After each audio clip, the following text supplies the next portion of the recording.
সবসময় জেনে রাখবেন, বামপন্থার প্রতি পশ্চিমবঙ্গ মানুষবাসীর একটা আকর্ষণ আছে, একটা নিশ্চয়ই মোহ আছে।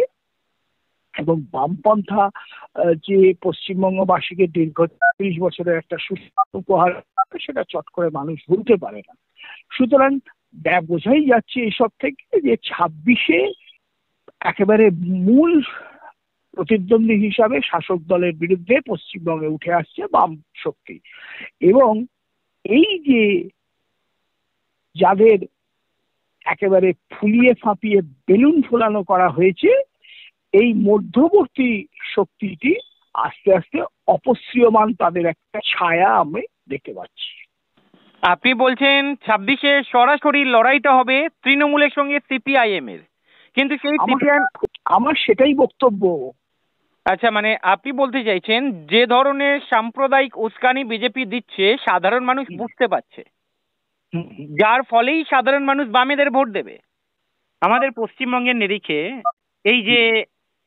এই যে যুদ্ধর একটা পরিস্থিতির সৃষ্টি হয়েছিল পাকিস্তানের সঙ্গে, এই মুহূর্তে কেন্দ্রীয় সরকার অনেকটাই চাপে রয়েছে, কেন্দ্রীয় সরকারের উপরে অনেক আঙুল উঠছে, কিন্তু পশ্চিমবঙ্গের বিজেপির নেতারা, বিশেষ করে শুভেন্দু অধিকারী থেকে শুরু করে অনেকেই যেভাবে বামেদেরকে অ্যাটাক করছে এবং সোশ্যাল মিডিয়াতে যে নোংরামি ছড়াচ্ছে, কি মনে হয় কেন বামেদের এত অ্যাটাক করছে? কোথায় ভয় এই শুভেন্দু অধিকারী? তার কারণ বামেরা যে এনাদের মুখোশ খুলে দিচ্ছেন। আজকে যদি কেউ অন্যায় রাস্তায় হাঁটে, অর্থাৎ ভুল পথে হাঁটে, এবং তাকে যদি ধরিয়ে দেন, বেশিরভাগ কেন আমি বলতে পারি 99% কেসেস আউট অফ 100 তারা প্রত্যেকে সেই সমস্ত যারা ভুল ধরিয়ে দিচ্ছেন তাদেরকে গালিগালাজ করবেন এবং নানা রকম তাদের বিরুদ্ধে পদক্ষেপ নেবেন। এটা কিন্তু আজকে থেকে নয়, এটা চিরন্তন সত্য। সুতরাং বামপন্থীদের উপর আক্রমণ বাড়ছে, এটা তো খুবই স্বাভাবিক ঘটনা। কারণ কেউ হয়তো দেখুন গে যান 25টা ট্রলার, 30টা ফ্ল্যাট চাকরি চুরির ব্যাপারে জড়িত, নারদার থেকে টাকা নিয়েছেন। এইগুলো যদি আজকে বামপন্থীরা আসে তাহলে তো এদের খুব মুশকিল হবে। সেই জন্যই এনাদের আক্রমণ ক্রমশ বাড়ছে, তাদের পিঠ বাঁচানোর জন্য আক্রমণ করতে হচ্ছে, এছাড়া তো কোনো রাস্তা নেই। কারণ সত্যিকারের বিতর্কে বা ডিবেটে এরা কখনোই একজন শিক্ষিত বামপন্থীর সঙ্গে পেরে উঠবেন না। সেই জন্য অন্যরকম রাস্তা তাদেরকে নিতে হচ্ছে এবং তাদেরকে আইনকেও হাতে তুলে নিতে হচ্ছে। সোফিয়া কুরেশি, ওনাকে নিয়ে মধ্যপ্রদেশের এক মুখ্যমন্ত্রী যে ধরনের মন্তব্য করেছে, সেই মন্তব্য আপনি শুনেছেন? সোফিয়া কুরেশির মন্তব্য আমি শুনেছি। সোফিয়া কুরেশির বিরুদ্ধে যে মন্তব্য করা হয়েছে জনক এবং ঘৃণ্য, সেটা তো ঠিকই আছে, কিন্তু সোফিয়া কুরেশি তো নতুন এবং তিনি তো সত্যি কথা বলতে কি অনেকটাই পিছনে। কারণ এই কারণে পিছনে বলছি, তার কারণ তার ইমেজ, তার উচ্চতা তো নেতাজি সুভাষচন্দ্র বসুর ওপরে নয়। নেতাজি সুভাষচন্দ্র বসু একজন হার্ডকোর টেরোরিস্ট ছিলেন, এটা অসমের একজন মানে শাসক দলের একজন ব্যক্তি তিনি মন্তব্য করেছেন। সুতরাং বুঝতেই পারছেন কোন দিকে যাচ্ছে। আমি এদের কারোরই নাম করতে চাইছি না, কারণ নাম করার মতো জায়গায় এনারা নেই। স্বয়ং সুভাষচন্দ্র বসু, যার নামে ইথারের তরঙ্গ জেগে ওঠে, যার নামে আপামর ভারতবাসী নিজেকে গর্ব অনুভব করে যে ভারতবর্ষে এইরকম এক বীর সন্তানের জন্ম দেওয়ার জন্য ভারত গর্ব অনুভব করে, সেখানে দেখা যাচ্ছে যে তার সম্বন্ধে মন্তব্য করা হয়েছে তিনি একজন হার্ডকোর টেরোরিস্ট ছিলেন। এরপরে আপনি কি বলবেন? সোফিয়া কুরেশি তো তিনি তো দেশের জন্য কাজ করেছেন, সে তো ঠিকই আছে, কিন্তু নিশ্চয়ই তার অবদান তো সুভাষচন্দ্র বসুর বিরুদ্ধে মতো নয়। কারণ সুভাষ বসু নিজে চেষ্টা করেছিলেন, একটা ব্রিটিশ শক্তির বিরুদ্ধে লড়াই করেছিলেন, যে শক্তি তখন ভারতকে পদানত করে রেখেছিল। আর এখানে কিন্তু পাকিস্তান আমাদের অধীনস্থ করেনি, পাকিস্তানের বিরুদ্ধে আমরা লড়েছি, যেটা আমাদের থেকে অনেক দুর্বল শক্তি। আর সুভাষ বসুকে লড়তে হয়েছিল একটা প্রচন্ড দুর্দান্ত শক্তির বিরুদ্ধে, ব্রিটিশ রাজশক্তির বিরুদ্ধে। সুতরাং সেক্ষেত্রে তাকে যখন এরকম ভাবে অসম্মান করছে, তো এটা তো আর তারপরে কিছু বলার আছে কি সুখেন বাবু? বেশ কয়েকদিন ধরে যে যুদ্ধের পরিস্থিতি সৃষ্টি হয়েছিল, সেখানে হট করে এই যুদ্ধটা প্রায় থেমে গেল, সিজ ফায়ার হয়ে গেল। এবং হুম, মিডল থেকে ডোনাল্ড ট্রাম্প উড়ে এলেন এবং মধ্যস্থতা করলেন, এবং হুম, উনি বলছেন যুদ্ধ বন্ধ না করলে উনি ব্যবসা বন্ধ করিয়ে দেবে। তার মানে হুম। ডোনাল্ড ট্রাম্প বা আমেরিকার ক্ষমতা রয়েছে ভারতের ব্যবসা বন্ধ করিয়ে দেওয়ার। এত বড় কথা বলতে পারে কিভাবে ডোনাল্ড ট্রাম্প? যেহেতু আমাদের আহ ভারতের যদি যারা শাসন করছেন অর্থাৎ কেন্দ্রে, তারা যদি দুর্বল হন, তারা যদি দুর্বল চিত্ত এবং মেরুদণ্ডহীন হন, তাহলে এরকম কথা তো শুনতেই হবে। এটা তো কোনো নতুন কথা না। মেরুদণ্ডহীন সরকার, তারা আত্মবিক্রয় করতে ব্যস্ত। সুতরাং তাদের এরকম ধরনের কথা শুনতেই হবে, এটা তো বিষয়ই। কারণ এই যে 26 জনকে হত্যা করা হলো পায়লটে, তাদের যে সমস্ত জঙ্গিদের প্রত্যর্পণ করার কোনো গল্প নেই, কোনো বক্তব্য নেই। 2 নম্বর,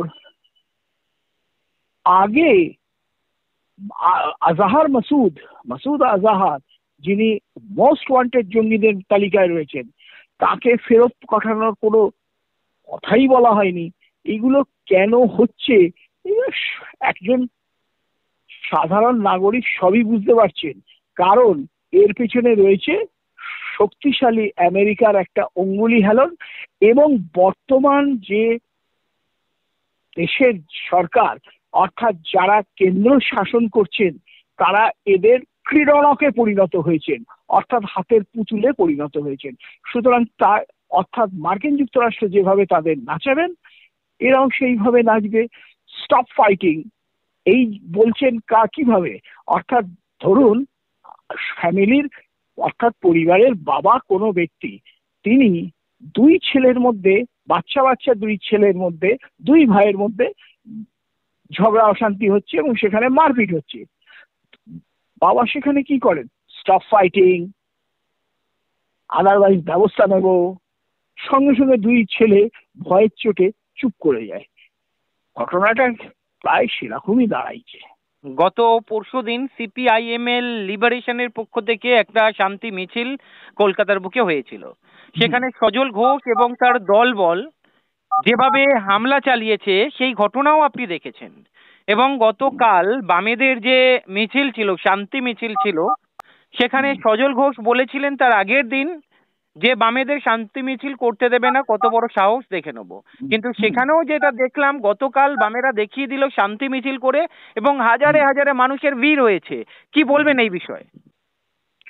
সেটা তো বটেই, প্লাস এর থেকেও সব থেকে বড় কথা, যে ভারতের এই যে কেন্দ্রের শাসক দল পাকিস্তানে যে যুদ্ধ যুদ্ধ খেলা, এর পরিণামে এদের যে সত্যিকারের ব্যক্তিগত যে সমস্ত ইমেজ, অর্থাৎ যে সমস্ত তারা মেকি ভণ্ডামি দেশপ্রেম, মেকি দেশপ্রেম, এইগুলো যে সমস্ত তারা দেখিয়েছে, সেগুলি কিন্তু আজকে জনসাধারণের চোখে উদ্ঘাটিত।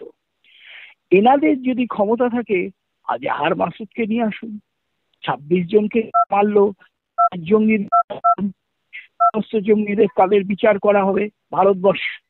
ভারতবর্ষে আইন ব্যবস্থা আর কিছু না হোক খুবই দৃঢ়, খুবই ভালো, খুবই সুদৃঢ়। আইনের ওপর সমস্ত লোকেরই আস্থা আছে, আইন ওপর বিশ্বাস আছে।